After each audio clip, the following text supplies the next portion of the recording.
नमस्कार साथियों, मैं हूं राजेश और आप देख रहे हैं राजस्थान तक पर। राजस्थान की लगभग सभी सीटों पर विधानसभा चुनाव को लेकर आज मतदान जारी है और आप मेरे पीछे लंबी कतारें देख सकते हैं कि ये महेंद्र सिंह मालवीय जो कांग्रेस के प्रत्याशी हैं यहाँ से, उनके गृह क्षेत्र में यह मतदाता खड़े हैं और यहाँ पर प्रत्याशी जो महेंद्र सिंह मालवीय हैं, उनकी पत्नी जिला प्रमुख है, जो वह यहाँ दोनों मतदान करके अभी मतदान केंद्र से बाहर आए। हम उनसे रूबरू होते हैं, मुखातिब होते हैं, हमारे राजस्थान के तमाम दर्शकों को दिखाते हैं कि अब की बार कांग्रेस के यह कद्दावर नेता हैं, सीडब्ल्यूसी के सदस्य भी हैं, और किस तरह से इन्होंने मतदान किया है और जीतते हैं तो राजस्थान को क्या सौगात मिलेगी। वागड़ अंचल जनजाति क्षेत्र है, इसके लिए क्या एक नया तोहफा मिलेगा, क्या रहेगा आपकी बात। जी साहब, आपका राजस्थान तक में स्वागत है।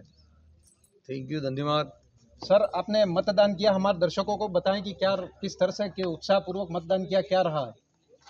आज बहुत प्रसन्नता और बहुत खुशी है और बड़ी संख्या में हमारे मतदाता भी प्रातः काल के अंदर आ रहे हैं और कांग्रेस बड़ी बहुमत के साथ में आने वाली है।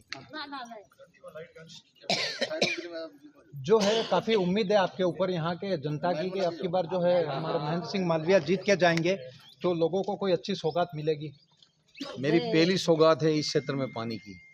सूखी धरती जहाँ हम खड़े हैं बहुत उबड़ खाबड़ है, इसके बाद भी यहाँ पे लिफ्ट इरिगेशन से मैं पानी लाना चाहता हूँ। लिफ्ट इरिगेशन चाहे करना बैक वाटर में लगे, चाहे किसी एनीकट के अंदर लिफ्ट लगे, लेकिन जो धरती ये दिखाई दे रही है भवनपुरा, अर्जुनपुरा, कटारों का तालाब बिल्कुल सूखी धरती है। उस सूखी धरती को भी मैं लिफ्ट के माध्यम से हरा भरा करना चाहता हूँ। मुख्यमंत्री अशोक गहलोत कह चुके हैं चौथी बार हमारी सरकार रिपीट हो रही है, कहाँ तक ये विश्वास खरा उतर रहा है, राजस्थान का समीकरण क्या है। राजस्थान की आम जनता बहुत खुश और बहुत प्रसन्न है, बहुत खुश और बहुत प्रसन्न है और चाहता है कि चौथी बार अशोक गहलोत साहब की सरकार बने। आपकी बार यहाँ पर राजस्थान में जो है, एक तो बांसवाड़ा वागड़ अंचल जो जनजाति क्षेत्र है, यहाँ के लोगों को क्या सौगात मिलेगी। काफ़ी कुछ पलायन कर रहे हैं लोग, बड़ी मुश्किल का समय आ रहा है यहाँ पे। देखो, अभी अपर हाई लेवल कैनाल की स्वीकृति 2,500 करोड़ की हमको मिली है। 13 अरब रुपए की स्वीकृति हमको माही के कैनाल के दुरुस्तीकरण के मिली है। तो धीरे धीरे हम लगे हुए हैं कि कमांड क्षेत्र को बढ़ाया जाए और जो पलायन हो रहा है उसको रोका जाए। रुकेगा पलायन जब खेतों में पानी आएगा, किसान खुशहाल होगा। आप बहुत बड़े कद्दावर नेता हैं इस संभाग में, उदयपुर संभाग में आपकी बहुत वो मायना माना जाता है कि बहुत बड़े नेता हैं। हमको खुलकर हमारे तमाम दर्शकों को स्पष्ट बताएं कि अब की बार राजस्थान में कितनी विधानसभा सीट पर कांग्रेस काबिज हो रही है। कम से कम 156 के ऊपर तो हमारे माननीय मुख्यमंत्री जी बोले हैं और मीडिया भी बोल रहा है कि राजस्थान के अंदर 156 सीट कांग्रेस पार्टी जीतेगी और पूर्ण बहुमत के साथ में राजस्थान में रहा जाएगा। वागड़ अंचल की यहाँ डूंगरपुर, बांसवाड़ा और प्रतापगढ़ की सीटों का आंकलन करें तो क्या समीकरण रहेगा, स्पष्ट बताएं जरा। बांसवाड़ा की 5 में से 5 सीटें हम जीत रहे हैं, इसी तरह से हम डूंगरपुर की भी जीत रहे हैं, प्रतापगढ़ की भी जीत रहे हैं और क्योंकि हमारा नया संभाग बन गया तो जनता में इसका उत्साह भी है।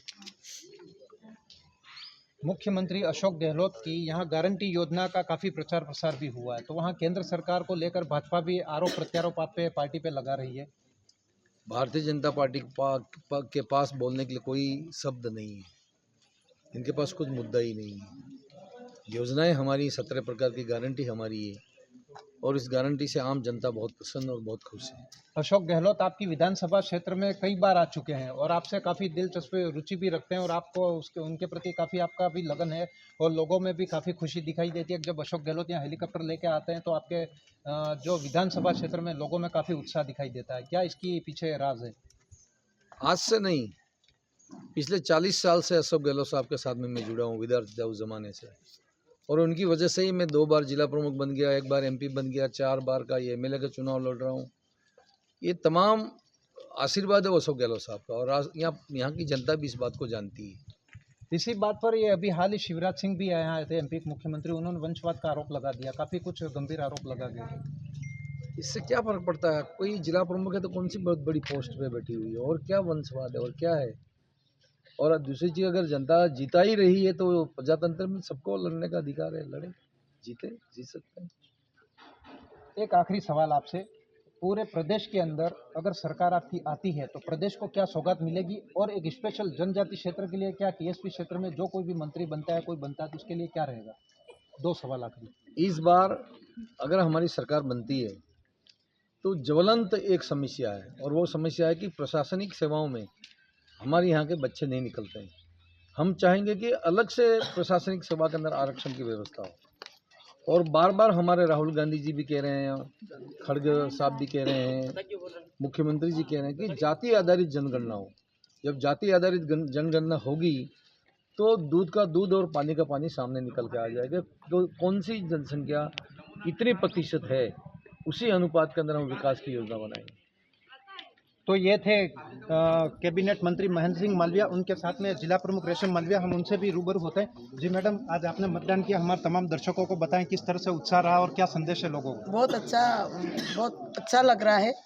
और 7 बजते ही जनता यहाँ उमड़ के मतदान करने के लिए आई है। मैं जनता को भी धन्यवाद देना चाहूँगी और पूरे वागड़ वासियों को भी धन्यवाद देना चाहूँगी कि 5 साल में एक बार मतदाताओं का जो उत्सव आता है और उसको बढ़ चढ़ के हिस्सा ले और मतदान करें। दूसरी बात, अभी आप मंत्री जी से बात कह रहे थे कि यहाँ पे मुख्यमंत्री जी भी बार बार आते हैं और जनता भी यहाँ आती। आपने 9 अगस्त को मानगढ़ की धरती पे देखा होगा, जहाँ हमारी देश की आज़ादी के लिए हजारों आदिवासी शहीद हो गए थे। वहाँ पे कम से कम 3-4 लाख जनता उमड़ के आई थी। और यहाँ पे हमारा एक धार्मिक स्थान है और साथ में मुख्यमंत्री जी का इस वागड़ क्षेत्र से पहले से ही लगाव है और मालविया जी के प्रति पहले से ही उनमें उत्साह है। मालविया जी कुछ भी कर सकते हैं और जनता भी चाहती है कि हमारे मालविया जी आगे बढ़े। उप मुख्यमंत्री का जो नामांकन के दौरान ऐलान भी हुआ था, क्या रहेगा? बिल्कुल, हमारे उदयपुर डिवीजन है, अब तो बांसवाड़ा भी डिवीजन हो गया।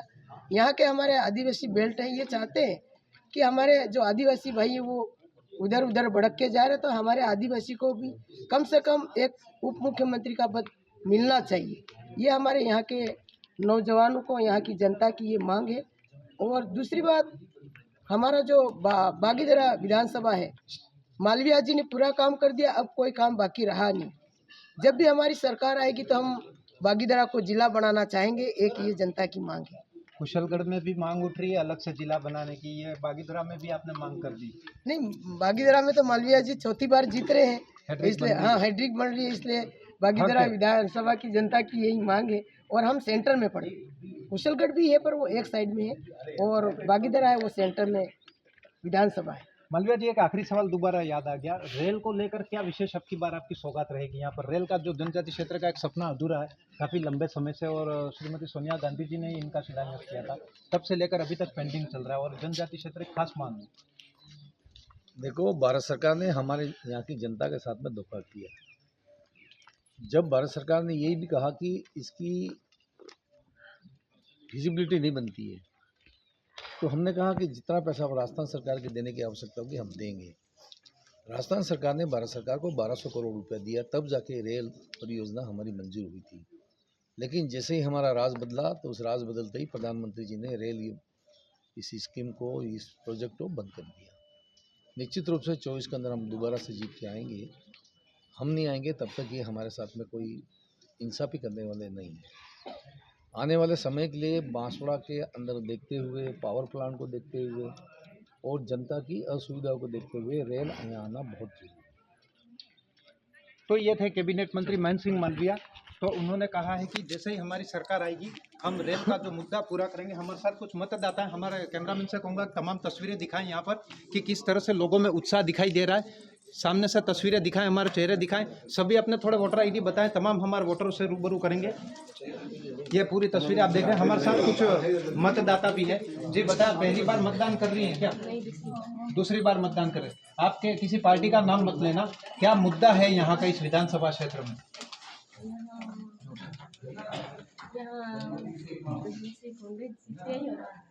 हम पार्टी का नाम नहीं ले रहे, अब की बार मुद्दा क्या है आपका यहाँ पर? बार बागीदोरा हमारा जिला बने। बागीदोरा जिला बने। कुछ और यहाँ मतदाता भी हैं। भाई साहब थोड़ा आगे आए।